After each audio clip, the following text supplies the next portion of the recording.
Bayangkan, Tuhan Yesus sendiri yang mengatakan bahwa semua orang yang tidak mau menerima Dia sebagai Raja, maka orang-orang itu haruslah dibunuh di depan matanya.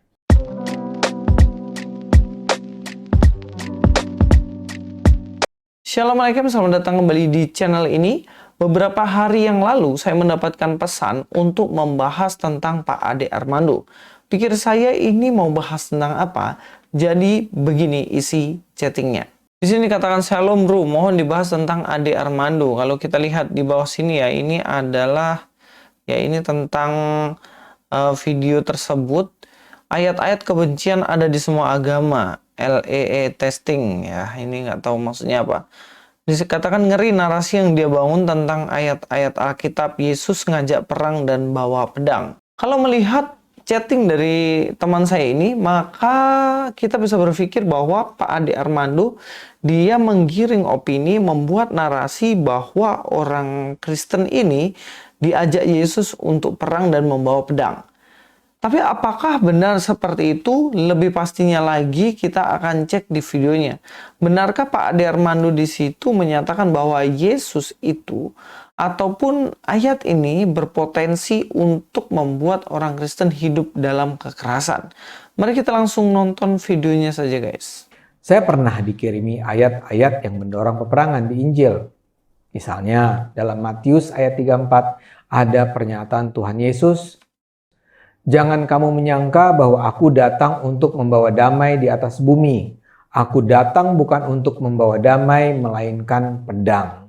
Ya, di sini kalau kita lihat ya, kita balikin lagi coba. Dikatakan di sini ada Armando bilang gini. Saya pernah dikirimi ayat-ayat yang mendorong peperangan di Injil. Dikatakan di situ katanya ayat-ayat mendorong peperangan dalam Injil. Nah, kalau kita melihat statement Pak Ade Armando sampai bagian ini memang benar. Ini narasi adalah narasi yang sangat keliru sebab menuduh Kristen bahwa ayat ini mendorong Kristen untuk berperang. Ya padahal kita tahu semua bahwa ayat ini sebenarnya nggak ada tendensi sedikit pun untuk mendorong setiap orang Kristen untuk melakukan kekerasan. Karena dalam statement itu pun tidak ada ajakan dan tidak ada himbauan. Contohnya, kayak ayo kita berperang. Sebagai orang Kristen, mari kita berperang. Kan nggak ada sama sekali tuh. Maka kalau sampai Pak Ade Armando mengatakan bahwa ini membuat orang Kristen hidup dalam kekerasan ataupun perang, ini jelas keliru. Tapi kalau kita lihat sampai sepenggalan ini ya. Tetapi kalau kita lihat keseluruhan dari video Pak Ade Armando, kita akan tahu apa maksud dari Pak Ade Armando. Misalnya dalam Matius ayat 34 ada pernyataan Tuhan Yesus, "Jangan kamu menyangka bahwa aku datang untuk membawa damai di atas bumi. Aku datang bukan untuk membawa damai, melainkan pedang." Lalu dalam Lukas ayat 51 Tuhan Yesus bersabda, "Kamu menyangka bahwa aku datang untuk membawa damai di atas bumi? Bukan, kataku kepadamu, bukan damai, melainkan pertentangan." Atau juga dalam Lukas ayat 27 yang berbunyi, "Akan tetapi semua seteruku ini yang tidak suka aku menjadi rajanya, bawalah mereka kemari dan bunuhlah mereka di depan mataku." Kalau ayat-ayat itu dibaca apa adanya, sangat mudah orang menuduh Kristen sebagai agama yang penuh kebencian. Ya, di sini Pak Ade Armando bilang bahwa jika ayat-ayat ini ditafsirkan apa adanya, maka sangat bisa Kristen dituduh bahwa Kristen itu ada ayat-ayat tentang kekerasan. Nah, ini poin penting. Yang mana Pak Ade Armando sebenarnya tidak mencoba untuk mengatakan Kristen itu diizinkan perang atau diajak untuk perang. Bukan, poinnya bukan di situ. Tapi Pak Ade Armando bilang kalau sampai ini dipahami secara literal, bahwa ayat ini pahami sepenggal saja dengan melepaskan konteksnya, maka ini bisa dipakai untuk menuduh Kristen itu diizinkan atau diajak perang. Sebab Yesus sendiri datang kan bukan untuk bawa damai, tapi peperangan. Itu kan.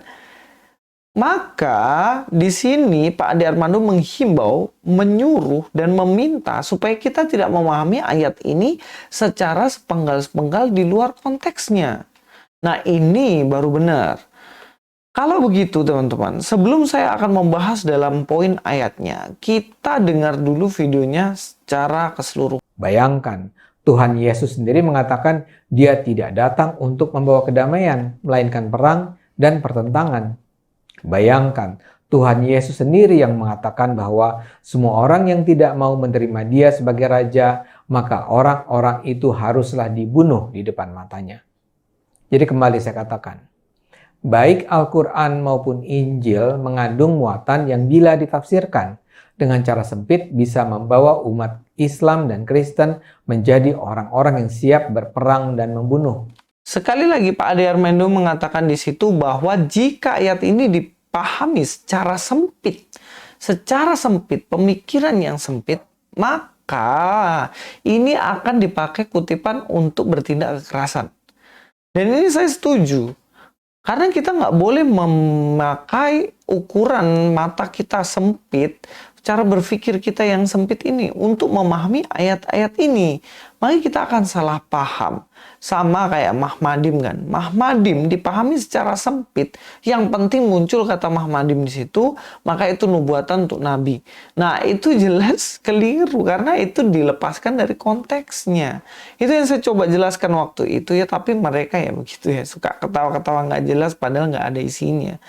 Tapi jelaslah di sini Pak Ade Armando ingin menjelaskan bahwa jangan pahami sebuah ayat itu terlepas dari konteksnya. Kita dengar kembali. Karena itu bisa dipahami kalau si pemberi komentar memilih untuk tidak beragama sama sekali. Namun demikian marilah kita berpikir sejenak. Kalau memang agama mengajarkan perang dan kebencian, mengapa perang antar umat beragama atau perang atas nama agama bukanlah sebuah karakter dominan dalam kehidupan masyarakat dunia?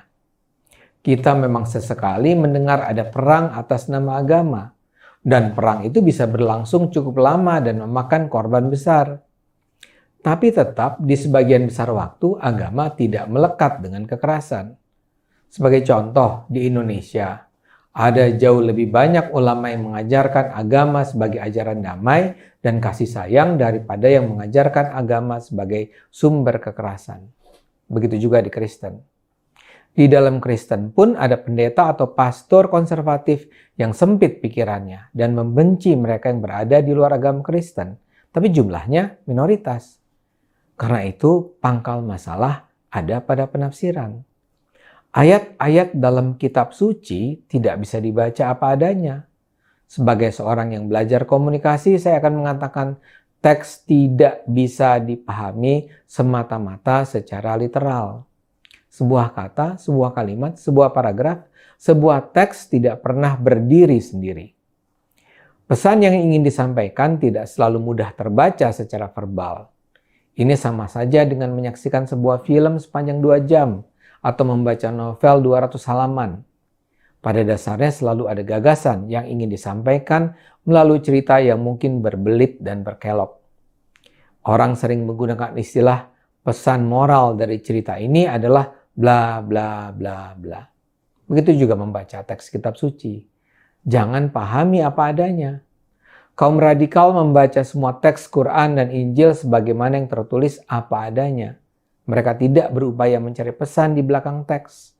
Mereka tidak berupaya mencari apa yang sebenarnya ingin disampaikan Tuhan melalui kalimat-kalimat dalam kitab suci. Pokoknya bila dikatakan berperanglah, bagi mereka tidak ada makna lain selain bahwa Tuhan memerintahkan kita untuk berperang. Cara memahami agama semacam ini sangat mungkin menjadikan agama menjadi sumber kekerasan di muka bumi. Dan ini pula lah yang membuat sebagian orang akhirnya tak percaya pada agama. Karena itu terus gunakan akal sehat. Karena hanya kalau kita gunakan akal sehat, dunia akan selamat. Jika kita melihat keseluruhan apa yang disampaikan oleh Pak Ade Armando, kita tahu kan bahwa dia tidak bermaksud untuk menjelekkan Kristen, dia tidak bermaksud mengatakan Kristen itu diajarkan untuk berperang. Tapi maksudnya adalah jangan lepaskan dari konteksnya. Satu kata itu hidup dalam satu kalimat. Satu kalimat hidup dalam satu paragraf. Satu paragraf itu hidup dalam keseluruhan di dalam buku itu. Sama kayak film, kita harus nonton full. Nggak bisa kita nonton sepenggal-sepenggal. Kita nggak akan ngerti keseluruhan cerita itu. Maka ayat dalam kitab Matius maupun Lukas yang berbicara mengenai aku datang bukan untuk membawa damai, itu jangan Anda maknai sebagai oh Yesus itu ngajarin perang.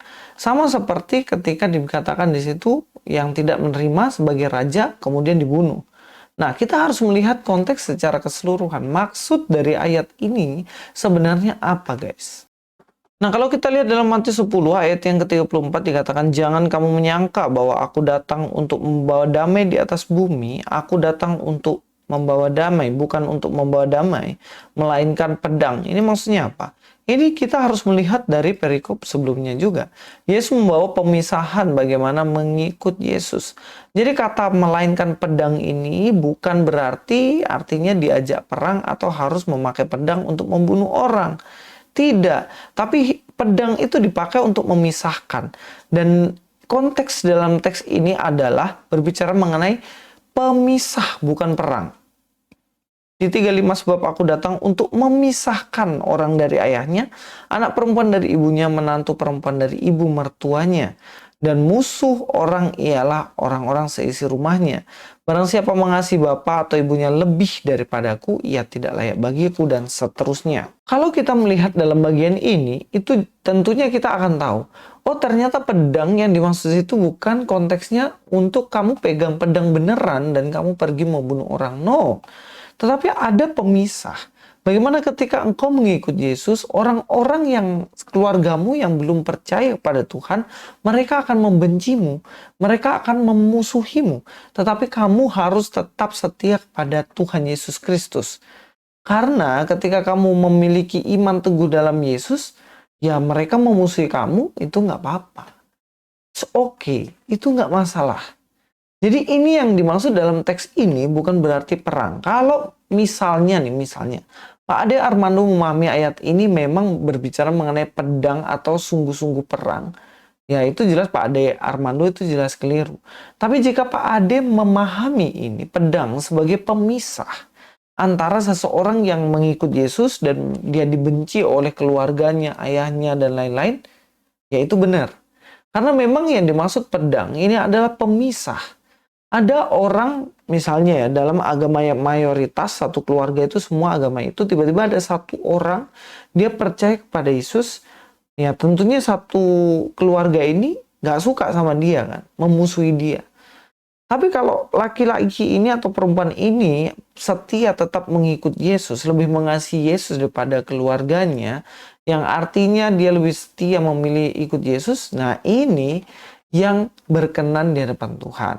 Jadi bukan benar-benar perang dan lain-lain. Dalam kitab yang lain, dalam Lukas juga sebenarnya konteksnya sama aja. Makanya saya mau bahas langsung aja ya. Dalam Lukas 19 ayat yang ke-27, ini yang dikutip juga Pak Ade Armando. Dikatakan akan tetapi semua seteruku ini yang tidak suka aku menjadi rajanya, bawalah mereka kemari dan bunuhlah mereka di depan mataku. Kalau kita melihat satu kalimat ini ya kita pasti akan berpikir kok Yesus menyuruh membunuh mereka? Iya kan? Iya nggak? Makanya dikatakan Pak Ade Armando juga seperti itu. Walaupun mungkin maksudnya bukan itu. Tapi terkesan seperti itu bahwa Yesus akan membunuh orang yang tidak menganggapnya sebagai raja kan?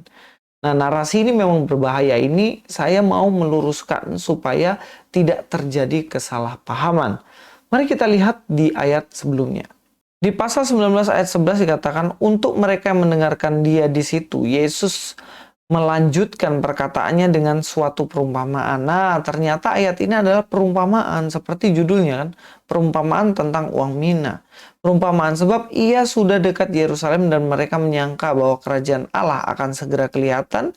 Maka ia berkata, ada seorang bangsawan berangkat ke sebuah negeri yang jauh untuk dinobatkan menjadi raja di situ dan setelah itu baru kembali. Maka kalau kita lihat di sini akan tetapi semua seteruku ini yang tidak suka aku menjadi raja, bawalah mereka kemari dan bunuhlah aku. Ini keterkaitannya adalah dengan ayat yang ke-12.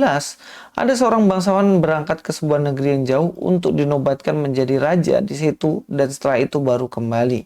Jadi ini adalah sebuah perumpamaan atau contoh ada bangsawan yang akan dinobatkan sebagai raja, dan yang tidak setuju dia raja maka dia dibunuh. Ini dalam cerita itu. Jadi bukan Yesus yang membunuh orang yang tidak mau mengangkat Yesus sebagai raja. Konteksnya seperti itu. Yang dikatakan Pak Ade Armando benar, bahwa ayat ini nggak boleh dilepaskan dari konteksnya. Semua ayat nggak boleh.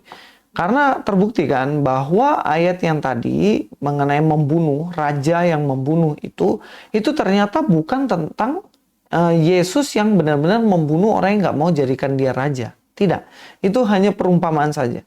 Begitupun juga dengan dia datang membawa pedang. Itu juga hanya sebuah kiasan yang berbicara mengenai pemisah antara pengikut Yesus dan bukan. Nah, sampai di sini statement dari Pak Ade Armando mengenai harus dibaca lengkap, tidak boleh secara literal, benar. Saya tidak ada permasalahan dengan itu. Yang jadi permasalahan adalah ketika Pak Ade Armando benar-benar berpikir bahwa Yesus datang itu membawa pedang, dan dia juga benar-benar berpikir bahwa orang yang tidak mau mengangkat Yesus sebagai raja dibunuh, ya, itu sudah pasti keliru. Jadi statement dari Pak Ade Armando ini nggak sepenuhnya salah dan nggak sepenuhnya benar. Kita harus saring. Sesuatu yang benar ya kita ambil. Yang sesuatu yang salah ya kita harus luruskan. Dan dari ini kita sudah belajar pada akhirnya ada ilmu yang kita bisa dapat. Ada education yang penting untuk kita tangkap di sini. Jadi kalau baca Alkitab jangan cuman sepenggal doang, nanti jadinya cocokmologi. Terima kasih, sampai ketemu di video selanjutnya. Luis Prasetyo sini. God be with you all.